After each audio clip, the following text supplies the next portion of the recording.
Welcome to another episode of Better Business, Better Life. I'm your host, Deborah Chantry-Taylor. I'm passionate about helping entrepreneurs and their leadership teams get what they want out of business and life. On the show, I invite successful business owners and expert speakers to share their successes. They are open and honest about the highs and lows of business and also life as a business owner. We want to share those learnings with you to inspire you, but also to help you avoid some of the common mistakes. My hope is that you take something from each of these short episodes that you can put into action to help you get what you want, not only out of your business, but also your life. So good morning and welcome to another episode of Better Business, Better Life. I'm here this morning with Shelley Woodrow, who is a newly certified EOS Implementer from Las Vegas. Welcome, Shelley. Thank you so much. Great to be here. It's lovely to have you. Now, I understand, of course, it's afternoon over there rather than morning, so good afternoon to you. So, Shelley, you and I have met through our EOS community, and I've heard your story, and I just think it's fascinating. I wonder if you might share a little bit of that with our listeners about how you got to, I suppose, first of all, know about EOS, and then secondly, actually become an EOS implementer. Yes. So my first introduction into EOS was about 3.5, almost 4 years ago now, where I went to a company to do some project work for a friend of a friend who was standing up sales. So I went over as head of sales into this company in San Diego, California, and they were working with an implementer. And they were running their business on EOS. And I had never heard of EOS, had no idea what EOS was, and got to experience using the tools and the disciplines firsthand as a leader on an EOS team. And then got to work with a professional EOS implementer, or we thought we were working with a professional EOS implementer at the time. We later learned we weren't, but that's a whole nother story. So I was introduced to EOS, fell in love with the system, and then went to Detroit about 3.5 years ago and got trained and became an implementer. So what did you fall in love with? Because I too fell in love with it when I saw it, but I wonder what it was for you that made you fall in love with EOS. So for me, it was the tools and the disciplines and the structure that it brought to a very non-structured sales environment. So it was very helpful as I was standing up a sales organization to have some structure that helped the entire leadership team in the business work more efficiently. Okay. And you come from an entrepreneurial background, don't you? You were telling me that your family all had their own businesses. How has that shaped the way that you view things? So it was interesting. My upbringing was through my family members who own businesses. And I don't think we called them entrepreneurs back then. They were just business owners. But my grandparents had the only grocery store in my little hometown in Michigan, and my dad ran a deli that he owned. And then my other grandfather had a state farm agency. And what I learned from them was to run your own business, own your own business, and lead people. And so that's really what I've done through my entire career. And most of that career was 26 years in media. So I ran ad sales for a big media company, cable operator, and oversaw very hefty and complicated P&Ls. So that's where I got my first exposure to running my own market and my own business, essentially. Yep. And then from there, followed my love of coaching to Vistage Worldwide and got to experience connecting and coaching and working with peer advisory board groups. And then from there was introduced to EOS through the company that I mentioned earlier. So that brought me to where I am today. About 3.5 years ago, stood up my business and then started implementing EOS. And I have fallen in love with what I do and have been doing it ever since. So I love helping entrepreneurs get more of what they want from their business. I can see that, absolutely. So tell me a little bit about your history with this first kind of, experience of running EOS in a business with what turned out not to be a professional EOS implementer, but nevertheless that you were doing something of the EOS process, I guess. Can you share a little bit about that experience and what, I suppose, some of the challenges you came up against and how EOS helped with that? Sure. So some of the challenges were we really had no internal processes really defined, and especially around sales, because they were introducing a new revenue line, a new sales channel. And so that's what I was invited to come over and stand up. And so in working with EOS tools, it made everything much easier, much quicker. It provided a structure for the business. I knew sales, but I'm not great at imposing structure. So because the tools are so simple and easy to use, overlaying that structure on a solid sales foundation made for a really great experience running on EOS. Now, I later learned, after I went through the training and became a professional implementer, that we were doing many things that we were complicating and that were designed to be very simple. And we were making things harder than they needed to be. And so then I fell in love with EOS even more. Because of the simplicity, yeah. It's part of the reason that I sort of fell in love with it too, is that, having done an MBA and kind of working with a number of businesses over many, many years, it just took all of that amazing kind of knowledge, but really simplified it down. And we all know that as entrepreneurs, we get distracted by the bright, shiny lights. And so as much as you can make it simple, the better it becomes. Yeah. Yeah, absolutely. So in terms of, when you went and did your training and you said you found that it was perhaps, should have been a little bit more simple. Can you give an example of, where people, because I know that even businesses who try to self-implement tend to overcomplicate things as well. Can you think of an example where people might overcomplicate and what effect that might have on the business?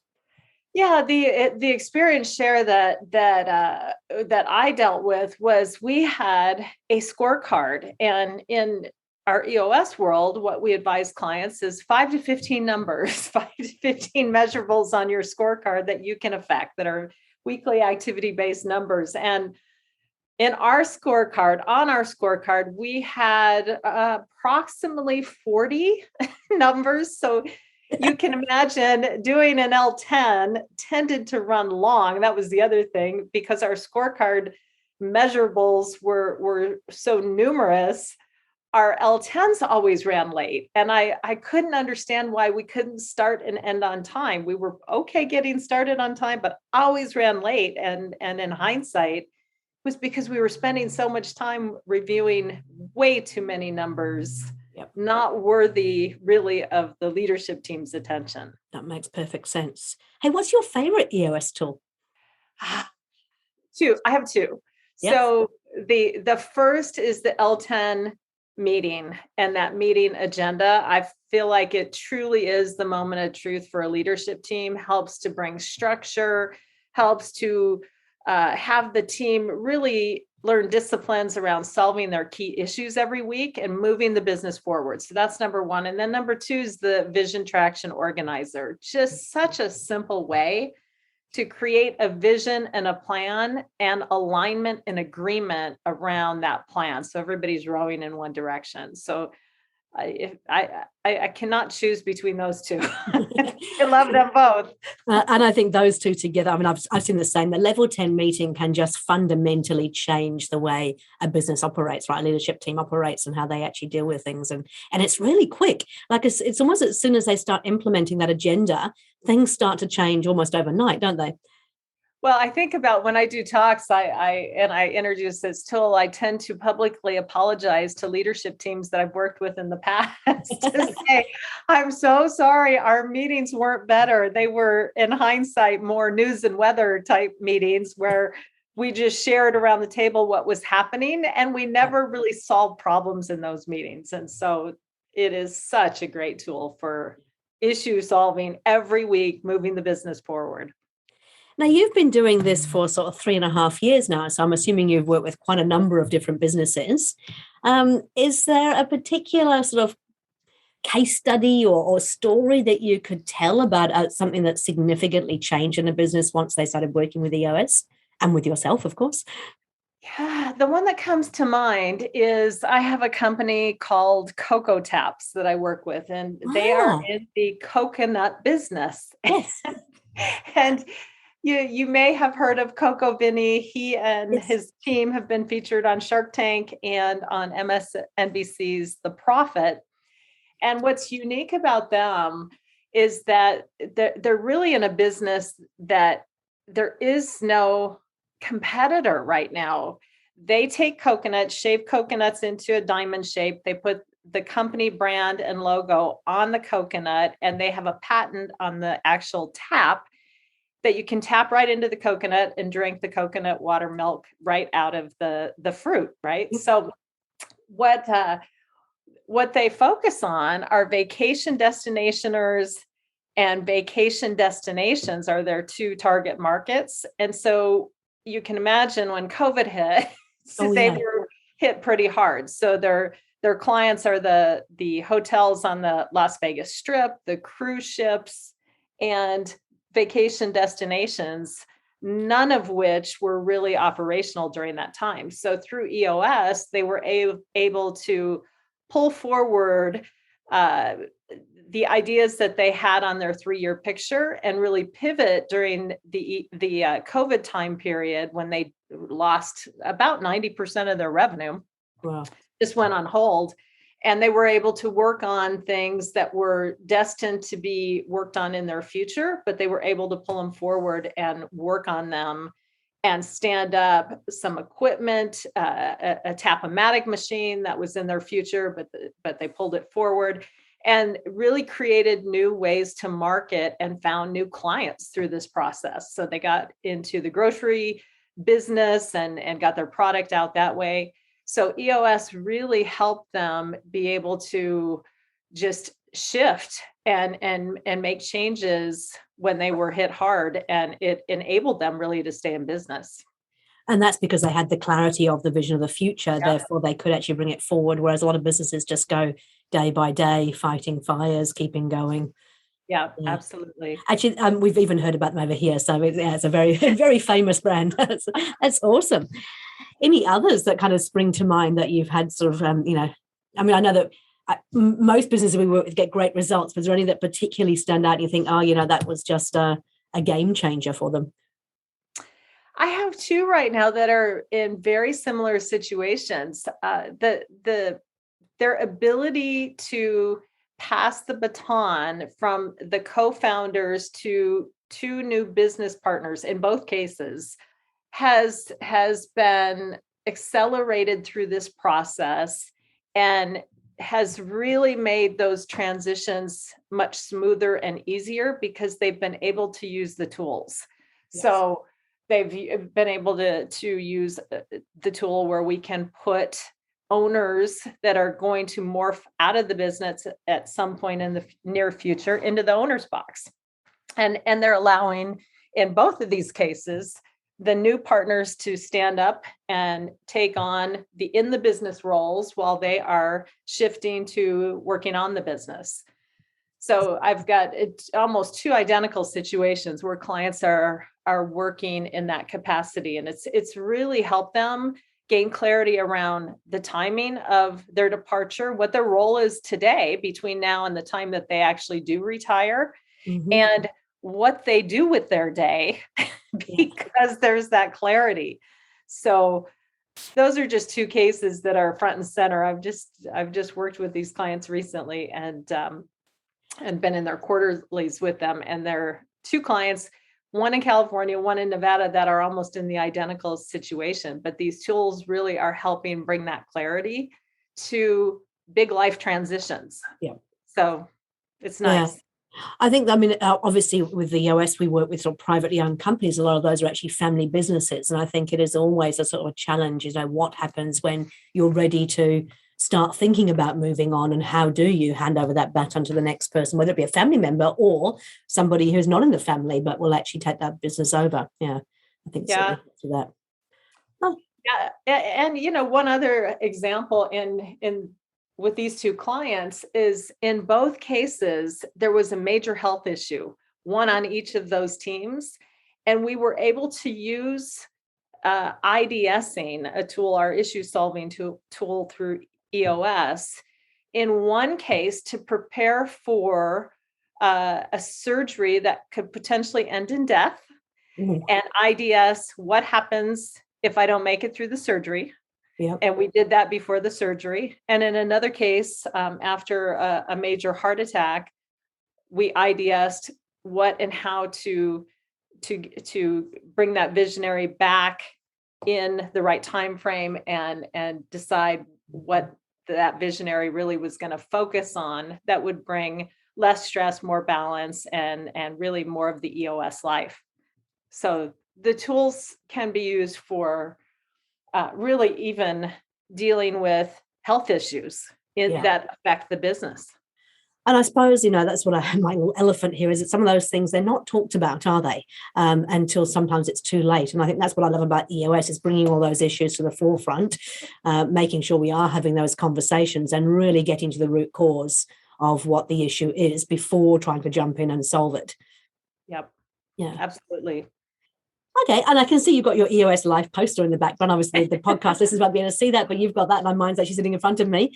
Tell me about your EOS Life and what it means for you and also for the companies that you work with. Yeah, so for the listeners, if you don't know what the EOS Life is, it's really doing what you love with people you love, making a huge difference in the world, being compensated appropriately with time to pursue other passions. And for me, that means really having the right number of clients that fit my core values and vice versa. We're a good match. That still leaves me time to spend with my family. So we love international travel, and we attempt to do a big trip every year and have been pretty successful until COVID. So we're 2 years behind, but we love international travel and experiencing the world. And, I love exercise and having time for my kids and my husband, and EOS allows for that. And, my definition of an EOS life is probably different than yours, Deborah, or your listeners. And, it's just defining what that is and then living it. And so I feel like, I get to do what I love every day with people I love. And that in and of itself is just so rewarding. We have an awesome community. I get my energy from that.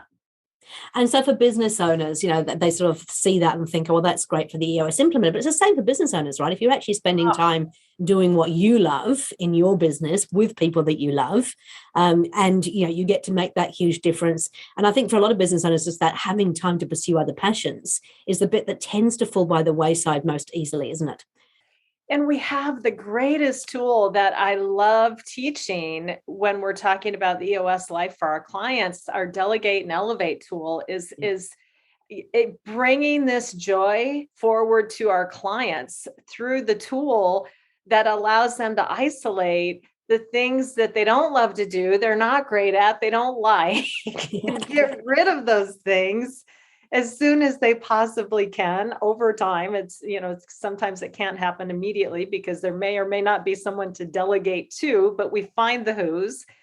And when they can remove some of those things, they too get great energy that's derived from the things that they like to do, they love to do, they're focused on their strengths, their talents, and they're able to focus in the business where they want to add the most value. So they get to live the EOS life. And so that's part of the joy of this for me, is helping them see beyond the business results, but what kind of life do you want to live? What's your definition of the EOS life? And then helping them live it. I mean, I'm with you. My whole thing is called Better Business, Better Life. And it's all about having a better life by creating a better business. And I think that, I see people who go into business because they want the freedom, because they want the time to do those other things, and they're not being completely consumed by the business. And, it's hard to let go because, myself personally, I can do everything in the business if I wanted to. Most of us can as entrepreneurs, but should I be? And I suppose if you think about, if you're doing things like the accounts, which I really don't like, that energy that you get from doing that, it just drags you down.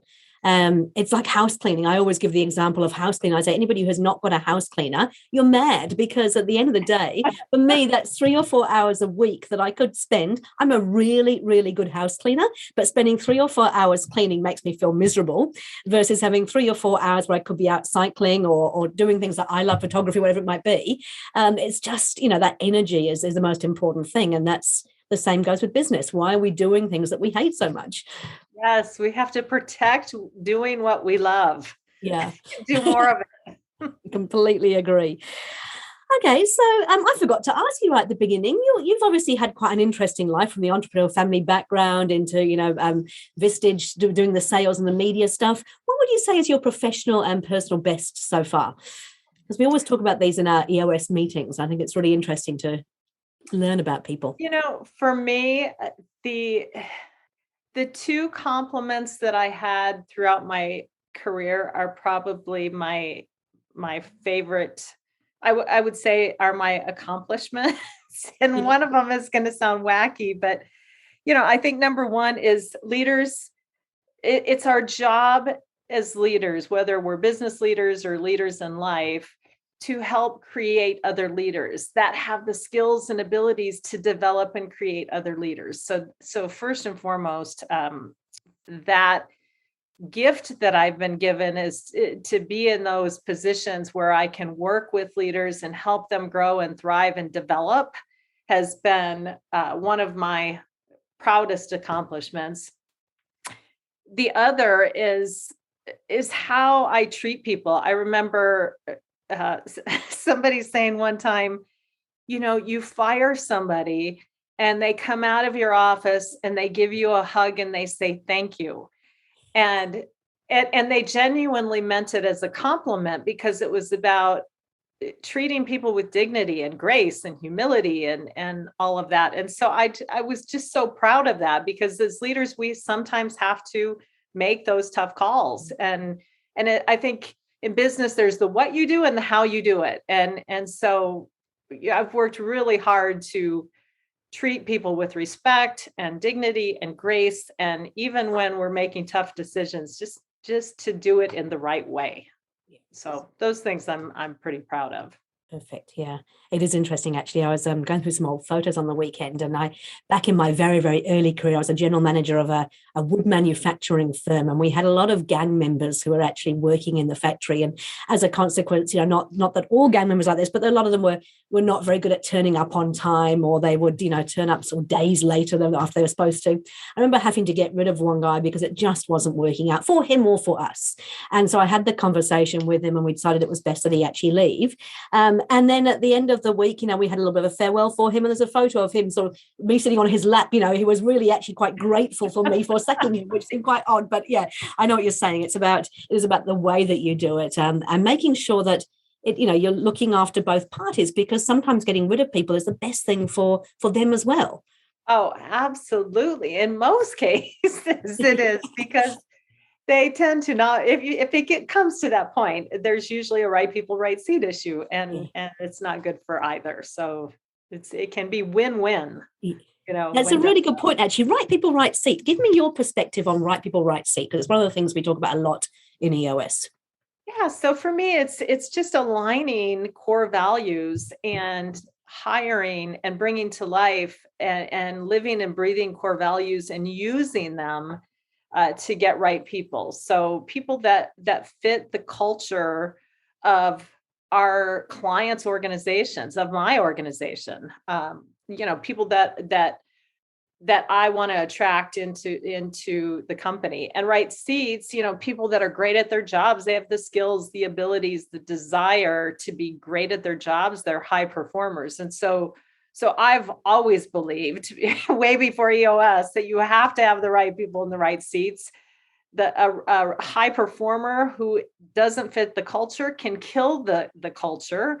And people that are just so perfectly suited for your business from a cultural, from a HR standpoint, that aren't performing are going to be problematic as well. So it is truly important to have both. And a hiring example is, back to my coconut friend. the one of their core values is trail maker. And so because they're in such a unique business with no competition, Yep. if they hire somebody that doesn't have that essence of trail maker, doesn't understand that there is no path to follow, that this company is forging the path, if that employee candidate needs structure, needs a proven way, needs a lot of hand holding, they will fail miserably, because in this company they are finding the way every day, because they are new and there's nobody to follow. Yeah. They're leading. And so it's so important that they use those core values, especially that one, to make sure that the people that they bring on can operate with ambiguity, no proven process, no system until they develop it. Yeah. You know, I completely agree. Hey, just in terms of, it's interesting, how do they test that? You know, when not test, but yeah, no, how do they check that when somebody's actually coming for an interview? Because somebody can say, oh yes, absolutely, you know, I'm a trial finder, but what can they do to ensure that their actions fit in with what they're saying?